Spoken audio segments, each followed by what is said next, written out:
Well, guys, match day number 2 is almost complete. With that being said, it's time to go back and revisit these groups, see how everything is stacking up at the moment, and see how the simultaneous fixtures are going to end up as we wind up sending 16 nations home at the end of match day number 3. Guys, Manny G back here with you on Football with Flags.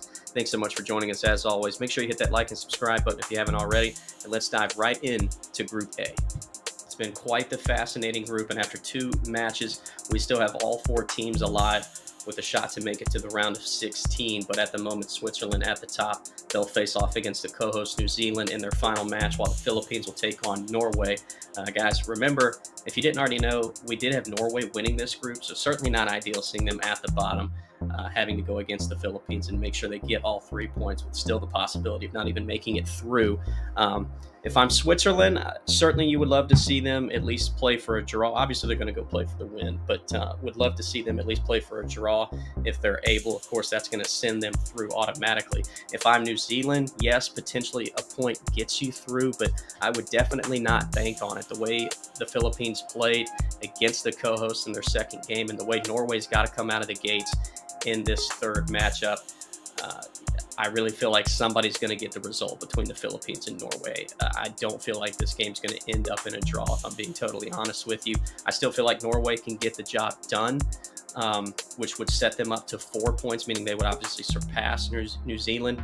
But again, with these games being simultaneous, you just can't bank on anything. So New Zealand, while they could potentially slip through with a point and taking a draw from Switzerland, they've got to come out and look to score and be more clinical than they have been in these first couple of games, and get a couple goals on the score sheet, or at least one, and be able to hang on to it against the Swiss to try and advance. Again, it sets up a lot of very interesting scenarios based off how things go, especially if New Zealand win and Norway win, then we've got possibly a goal differential battle between the Norwegians and the Swiss. If these two draw, then Switzerland advance automatically, and then it comes down to, again, New Zealand and Norway based off that goal differential. Or we could see the Philippines shock Norway. They get to 6 points and possibly might surpass the 2 of them if Switzerland and New Zealand draw. So there's a ton of different things that could happen in this group, which is very, very exciting. Still going to come down to the wire, so make sure you keep an eye on that, and make sure you try and flip back and forth from those games if you're able to watch and see what's going to unfold during those 90 minutes. Group B has been nothing short of great storylines and a wild ride thus far. We've seen Sam Kerr miss the first 2 group stage games, Christine Sinclair missing a penalty in game number 1, the Super Falcons beat the Matildas, knocking off the co-host, and then the debutantes Ireland getting their first ever World Cup goal from Katie McCabe on that Olympico from the corner. And match day 3, I feel like, is just going to continue to draw great storylines. And also, I feel like the best game of the tournament so far was that matchup between Australia and Nigeria. Again, Nigeria sit atop the table. They'll face Ireland in their final game. I do like Nigeria to win this game, or at least take a draw from it. That's really all that they need. Ireland could pull an upset, don't get me wrong. I feel like these two match up a little bit more evenly than maybe people expect, but just considering how well the Super Falcons are playing, I don't see this run ending at this point after these 90 minutes, but we shall see. For those that don't remember, we did have Canada and Australia getting through to the knockout stages, so for that to, I mean, it's still a possibility, but it's going to be very difficult to do so. Ireland would have to knock off Nigeria, and then Australia would definitely need the 3 points against Canada for then it to come down between Canada and Nigeria based off of goal differential. So again, a lot of interesting storylines still left to play. And again, based off some of the comments I've seen in recent videos in our section, and just how some of these games have unfolded so far, it felt like one of these African nations was going to fight me for not putting them in the knockout stages, and it feels like Nigeria's got the best shot to do so. They are in prime position. It was a fantastic goal from Asisat Ashawala, which turned out to be the game winner. Despite the miscommunication in the back, she had a great finish to get that 3-2 win over Australia. But again, still a lot to play for. Even though Ireland are already eliminated, it's going to come down to the wire, I feel like, with this group. We've just already seen so much exciting drama so far, and I feel like those last 10 minutes of both of these 2 games, keep your eyes peeled, because it's going to be fascinating to watch as Group B unfolds and we see whoever potentially go through to the knockout stages. Going to keep it short and sweet for Group C. Obviously, everything's settled in terms of the two that are going through. We've gotten both of those right. However, we did feel that Spain would win the group based off of goal differential. And right now, the difference being one extra goal they had against Costa Rica. Costa Rica, keep in mind, they've conceded all 5 of their goals between the 20th and 30th minute. Not sure what that 10-minute window is for, but unfortunately for them, that 10-minute window has sent them home after their first 2 games. Again, just an interesting stat, but we did have Spain advancing off goal differential. Felt like them and Japan could tie in this final group stage match, which is still a good possibility. But definitely a fascinating game to keep in mind because, again, both these teams seem poised to make a deep run in this competition. Don't be fooled just by the large number of goals that they've scored, maybe against some weaker opposition so far in this group. They both have a lot of really good talent and are certainly eager to make a deep run. Obviously, Spain still fairly new to this, considering their first ever appearance was in 2015, but Japan, being former champions, would love to get back to hopefully a semi or a final if they can. So again, a fascinating game to watch to end Group C and see where these two stack up going into the knockouts. While Group D has had plenty of drama, it has certainly lacked in goals, as we've seen every single game finish in a 1-0 result thus far through matchday number 2. Unfortunately for Haiti, despite a fantastic effort against the Chinese, they come up short. They had a couple of really good arguments for a potential penalty in the second half. They don't get awarded any of those, despite China being awarded a penalty that winds up giving them the game winner, along with Zhang being sent off in the first half inside the first half hour. Certainly disappointing to not come away with anything, considering these debutants feel like they should have at least gotten a few historical moments thus far through these first 2 games, but they sit at the bottom of the table. Remember, China have never missed the knockout stages when they've reached the finals. They're certainly in jeopardy of doing that this time around. I feel like their game against England might be a bit too much to overcome. I feel like they could potentially get a draw against the Lionesses. And the Lionesses have not been overly impressive, but I do feel like they'll be able to fend off the Chinese enough to at least take a draw away from this game, if not all 3 points. As for Denmark, obviously that result against China in the first game has set the tone for at least getting the second place spot, as we've talked about in previous videos. And they, I do believe, have the advantage right now, considering they're playing Haiti next.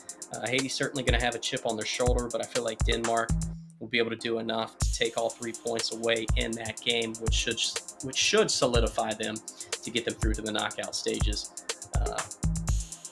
unless the Chinese are somehow able to take all 3 away from England. But again, I'm not 100% confident that's going to happen. Lauren James had a great hit from outside the box there in the 6th minute to give the English the goal they needed to take the 3 points. But Denmark had some good chances in that second half, including a header they had, I think, in the 86th or 87th minute that hit off the post that I don't believe Earps would have gotten to had that ball been a few inches inside, which very well could have led to a tie. And then this group's looking even more interesting than it is. But right now, I do feel like England and Denmark, top 2 teams at the moment, have the advantage. The Chinese have it all left to do with 1 game to go, but anything is still up for grabs. Group E sees just 3 teams remaining alive, as Vietnam unfortunately eliminated after their game against Portugal. However, they do have an opportunity to do something against the Dutch in their final group stage match, even though it will not mean anything. But it does play an important factor based off of goal differential if the Dutch are able to score enough to possibly surpass the United States, who were able to only put 3 behind Vietnam in their opener. Again, I do feel like the U.S. is still going to be too much for Portugal this side, just maybe a bit too inexperienced, but have put up a fantastic effort so far. Really good, solid performance against the Netherlands, and good for them to get their first ever win against Vietnam in their second game. But I do feel like their story is going to be cut short against the United States in this final group stage match. We'll see how many the U.S. can possibly put on Portugal, but I do feel like the Dutch maybe have more of an advantage than people realize if they're able to score on Vietnam early, and maybe put some pressure on the United States to try and maintain that goal differential, because I feel like we're only going to see those 2 numbers shoot up in these final 2 games, and with them being played simultaneously, that's going to be very interesting to see how they unfold.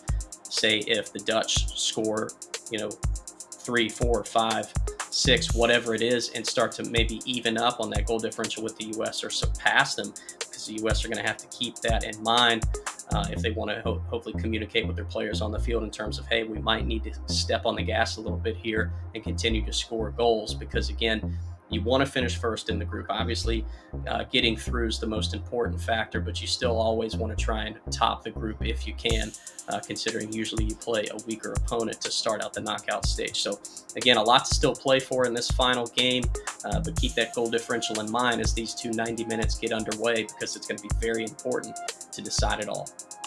Now, with Group H and Group A overlapping to start match day number 3, we're pushing this video forward a little and going to review some of these fixtures that have yet to take place, but will be kicking off later tonight and tomorrow. So that includes some fixtures from Group F, G, and H. And we'll start off with Brazil and France. Brazil coming off a great 4-0 win against Panama. I think they'll continue to look good and confident against the French. They had a great pace of play, a great tempo about them. They look confident on the ball. They had some great goals as well in that game. And I do think that they are able to maybe take all 3 points against the French and secure a spot in the round of 16 for themselves after this evening, which would lead the French going up against Panama in their final game with just 1 point. Of course, Wendy Renard is going to be missing this game as well, I believe, due to a calf injury, which is a huge loss for them in the back, which I think the Brazilians could exploit. As for Jamaica, the loss of Bunny Shaw due to a red card against France is a huge loss, but I do still feel confident that Jamaica can get the job done against their CONCACAF rivals Panama to secure 3 points, which, if that is the case and my predictions are correct, that would leave Brazil at the top with 6 points, Jamaica in second with 3, France needing a win against Panama in their final game as they'll sit in third with just 1 point, and then Panama still at the bottom with 0. So that's how I think it's going to shape up for Group F. Keep your eye on those games, especially Brazil and France. That is a great group stage matchup against two teams who very well should make the round of 16, but that's not necessarily always the case. So keep an eye out for that matchup, especially as we head into the evening. Group G has already seen South Africa and Argentina play to a dramatic 2-2 draw. We saw South Africa score in the first half and then add to that tally in the second before simply just running out of gas, where the Argentines came back with 2 quality goals to secure a draw. That at least keeps both teams survived for another day heading into match day number 3. However, a bit disappointing considering both had the opportunity to collect their first ever World Cup Finals victory, but they at least each secure a point and remain alive for their final fixture. As for Sweden and Italy, I feel like this game is going to be very physical, similar to the way we saw Italy and Argentina play in that opener. However, I do feel like Sweden, if they can come out a bit faster than they did against the South Africans, should be able to get on top of the Italians, hopefully early, and secure all 3 points in this one, which would mean if that's the way our standings look, we'd have Sweden at the top with 6 points, Italy still remaining in second with 3, and then South Africa and Argentina each with a point at the bottom, waiting for match day number 3. So we'll see how things unfold there, but keep an eye for Sweden and Italy later on tonight. Should be a good one, and I think a lot closer than some people expect it to be. Group H sees South Korea and Morocco kick off first. Meanwhile, Germany and Colombia are the fixture that intertwines with Group A starting match day number 3. So that's really the biggest reason why we're sending this video out a bit sooner. I do feel like South Korea edges out Morocco. I think they could put a few past them as well. Nothing against the Moroccans. I just feel like South Korea is in a bit of a bind, knowing that they need to score and score a few, at least in this game, to hopefully put themselves in plus territory for that goal differential fight as well, considering that they could tie Colombia on points after match day number 2. But with goal differential coming into play, that could be very, very important down the line as we head to the final games of match day number 3. As for Colombia and Germany, I think this is going to be a close game. I do still feel like Germany comes out on top, but Colombia is going to have to take into consideration they're going to have to be physical. They're going to have to win 50-50 challenges, and they're going to have to keep an eye on Germany with Alexandra Pop and others in terms of aerial threats and just balls in the box in general.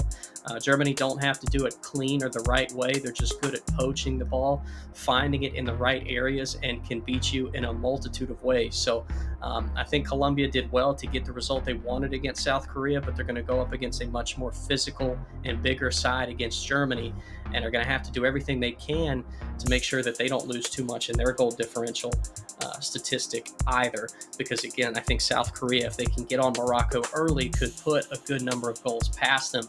And then we're looking at possibly South Korea jumping Colombia heading into match day number 3. So still a lot to play for in this group, but both some very key and interesting fixtures ahead. But I do still feel like Germany will lead the way confidently. Meanwhile, Colombia and South Korea battling for that second place spot the most.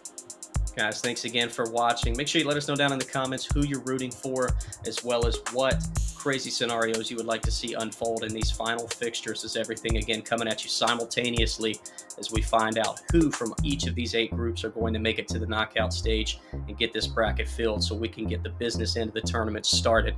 Guys, make sure you hit that like and subscribe button if you haven't already done so. Have a blessed day, and until next time, we'll see you soon. Peace.